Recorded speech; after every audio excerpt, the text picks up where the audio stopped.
제오와 앤더슨 이야기 3부 FBI 행동과학부 환상을 실현하는 준비된 살인 3.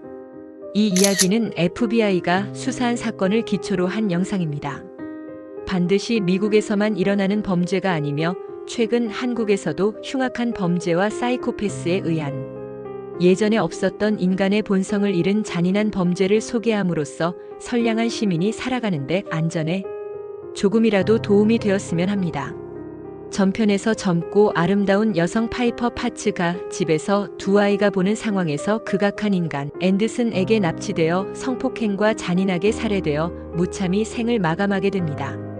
검사와 경찰의 수사 끝에 범인 앤더슨을 붙잡아 재판에 넘겨 종신형을 선고했지만 주 법무장관과 검사는 종신형으로는 만족하지 못하여 FBI 행동과학부와 수사를 계속하게 됩니다. 그런데 이 파이퍼 파츠의 사건을 수사하면서 그 전에 발생한 26살의 여성 에이미의 납치 미수 사건을 공범인 친구 해머의 진술로 범인이 파이퍼를 무참하게 살해한 앤더슨이란 게 밝혀집니다. 다음은 전직 FBI 요원이 이 사건을 수사하면서 알게 된 범죄를 일반인에게도 알려 사전에 범죄를 예방하자는 목적임을 알려드립니다. FBI는 이 사건을 수사하면서 다음과 같은 결론을 내린다. 범인 앤더슨이 명백한 가학적 변태성욕자라는 것이다. 특히 이 사건도 앤더슨이라는 악인이 저지른 가공할 사건이다. 이건 역시도 해머의 증언에 따르면 그가 1995년 어느 날 앤더슨에게서 산 중고차 몬테카를로 트렁크에 스피커를 설치하고 있을 때 앤더슨이 거기에 모렐에서 일하는 여자가 있었다고 말했습니다. 그는 그 여자를 트렁크에 넣었다고 했습니다. 해머가 말한 진술은 정확히 말하면 앤더슨이 라리사라는 여성을 죽인 이야기였다. 해머는 진술을 이어갔다. 그녀는 다치고 싶지 않아서 시키는 대로 뭐든지 다 했다는 말이 기억납니다. 그리고 그는 하고 싶은 것을 다 할 시간이 없었다고 말했습니다. 젊고 매력적인 라리사와 그녀의 남편 빌은 미국에 들어온 지 얼마 안 된 부부였다. 두 부부는 우크라이나 태생의 오순절 교회파로 1991년 종교 박해 때문에 고국에서 쫓겨난 후 수폴스에 정착했다. 두 사람은 모렐 육류 포장 공장에서 일했다.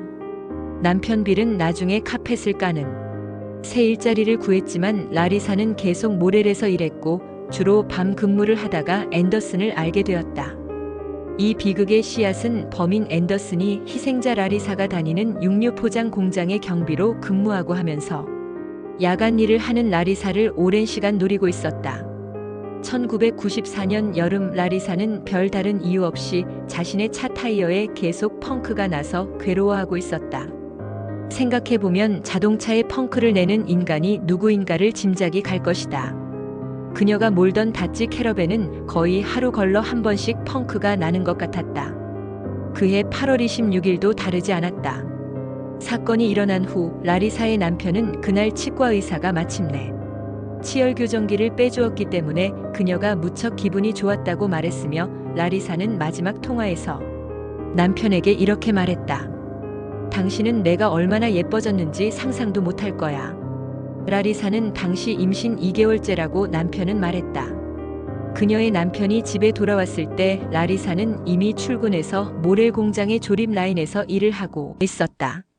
남편은 라리사가 직장에서 돌아오면 잠자리에 들 것이고 다음 날 아침 자명종이 울리면 자기를 깨워줄 거라고 생각하면서 잠자리에 들었다. 그러나 그날 밤 라리사는 집으로 돌아오지 않았다. 다음 날 라리사의 캐러밴은 공장 주차장에 평소와 같은 장소에서 발견되었다. 차 안은 텅 비어 있었고 운전대는 오른쪽 끝까지 돌아가 있었으며 앞바퀴 하나에 펑크가 나 있었다. 앞서 파이퍼 스트레일이 납치되고 나서 당국이 해머와의 인터뷰를 했던 1996년 여름까지 앤더슨은 라리사 실종 사건의 용의자 선상에 오르지도 않았다. 그러나 해머의 이야기를 듣고 난 후에도 검사들은 확증 없이 해머의 증언만으로는 살인죄로 사형을 구형하기 힘들다는 사실을 알고 있었다. 앤더슨이 파이퍼와 라리사를 살해했을 것이라는 강한 의심만 가지고 배심원단 앞에 세울 수는 없었다. 두 사건 모두 시체가 발견되지 않았기 때문이었다. 하지만 오래 기다릴 필요는 없었다. 1997년 5월 말 앤더슨이 파이퍼를 납치한 혐의로 유죄 판결을 받은 후 앤더슨의 다른 친구가 더욱 놀라운 뜻밖의 사실을 들고 수사당국에 찾아왔다. 해머와 마찬가지로 몇 년 동안 앤더슨을 알고 지낸 글렌 워커는 앤더슨의 납치, 살인, 잘못된 환상은 고등학교 시절까지 거슬러 올라간다고 회상했다. 워커는 이렇게 말했다. 앤더슨은 정말로 여자를 질식시켜보고 싶다고 말했습니다. 잠시 풀어주었다가 다시 질식시키고 또 다시 풀어주면서 괴롭히고 말입니다. 워커는 중요하고 확고한 정보도 가지고 있었다. 라리사의 유해 혹은 그 일부가 있는 장소를 알고 있었던 것이다. 그는 멀리 떨어진 도로가로 경찰을 안내하여 북미벚나무 아래를 가리키면서 앤더슨이 희생자를 그곳에 묻었다고 했다. 워커는 또한 앤더슨이 범행 당시의 최후의 순간을 상세히 이야기해 주었다고 말했다. 워커에 따르면 앤더슨은 모래 공장 주차장에서 라리사의 목에 칼을 들이대고 소리를 지르면 그 자리에서 죽이겠다고 협박했다는 이야기를 싱글벙글 웃으면서 했다.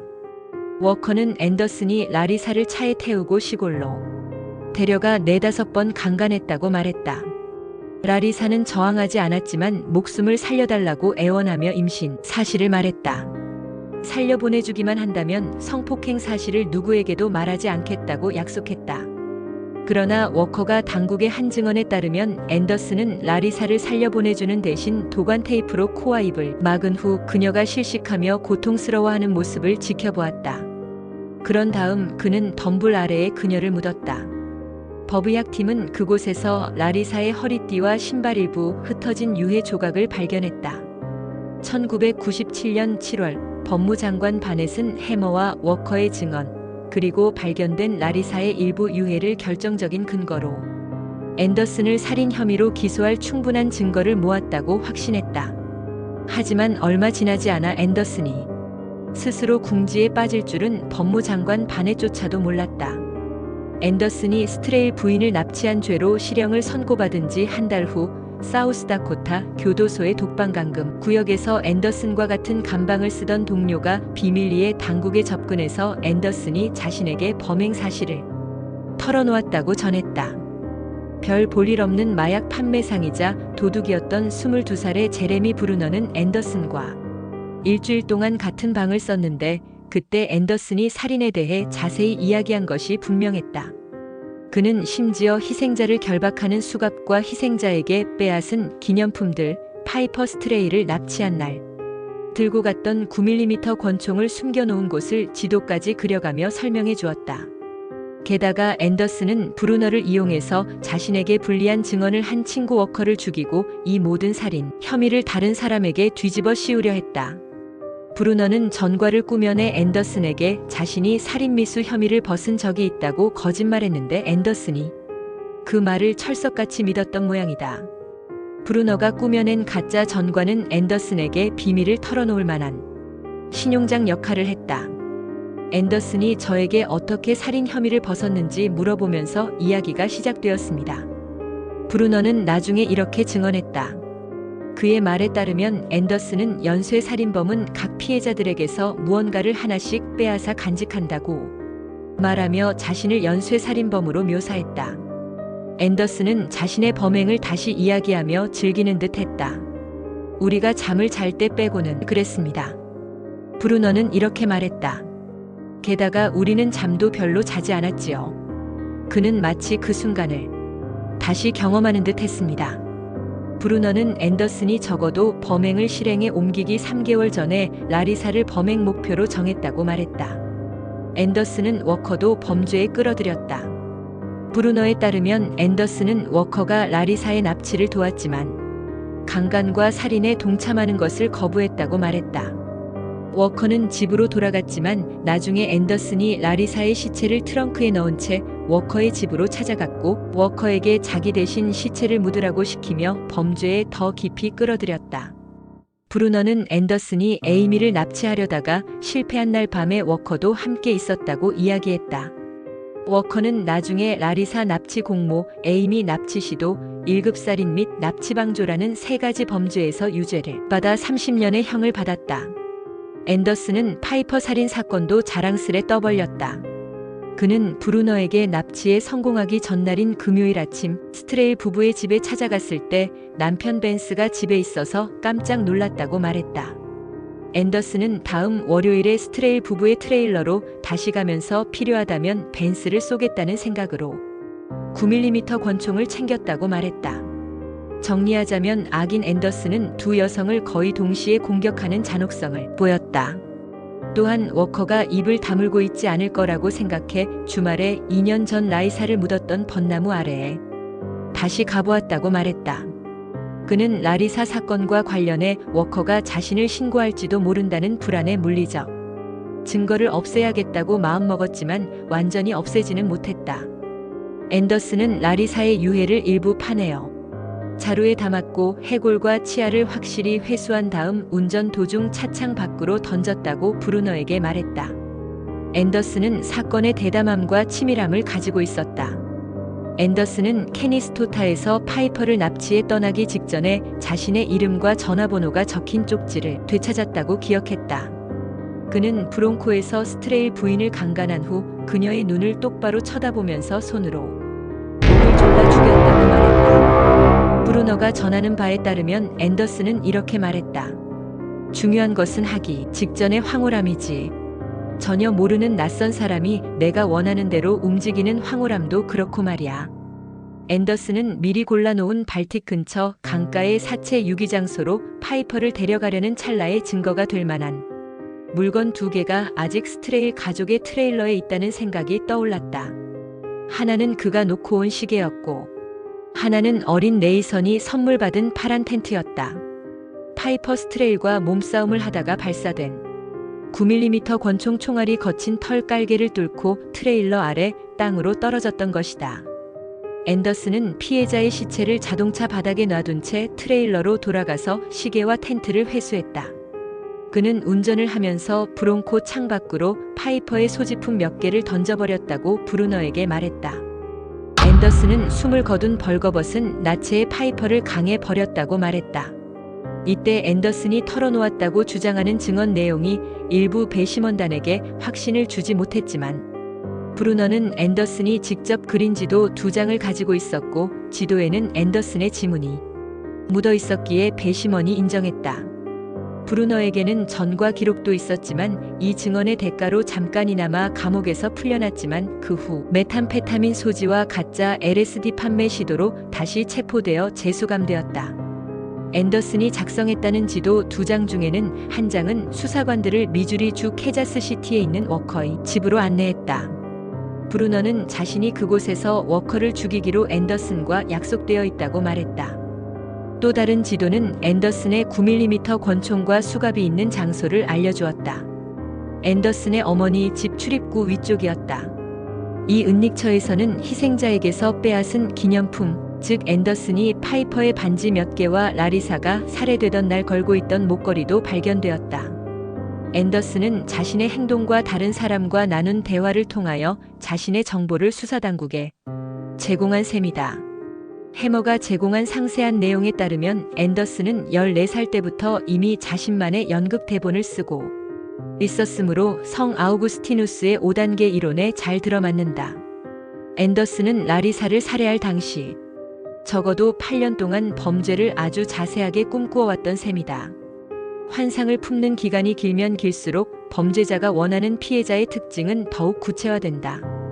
예를 들어 또 다른 성적 범죄자 레너드 레이크는 비디오 테이프에서 자신의 피해자들이 18세에서 22세 사이로 날씬하고 예쁘고 가슴이 작고 괜찮다면 머리카락은 어깨 길이 정도였으면 좋겠다고 말했다. 앤더슨 역시 특정 기준에 따라 피살자를 선택했다. 그는 파이퍼는 다리가 예쁘기 때문에, 라리사는 엉덩이가 예쁘기 때문에 끌린다고 말했다. FBI의 판단은 이렇다. 앞서 말했듯이 에이미 역시 무작위로 선택한 피해자가 아니라고 본다. 이토록 계획적인 범죄자가 즉흥적으로 에이미의 자동차를 골랐다고 한다면 지나친 우연이다.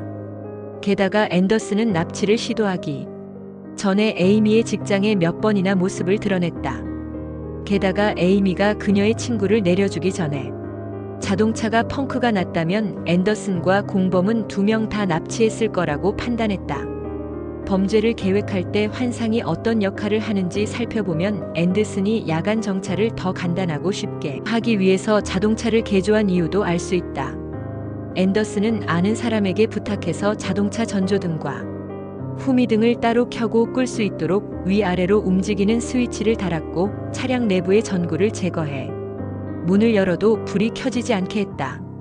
앤더슨이 차량을 이런 식으로 개조한 것은 너무나 낯익어서 FBI도 놀랐다.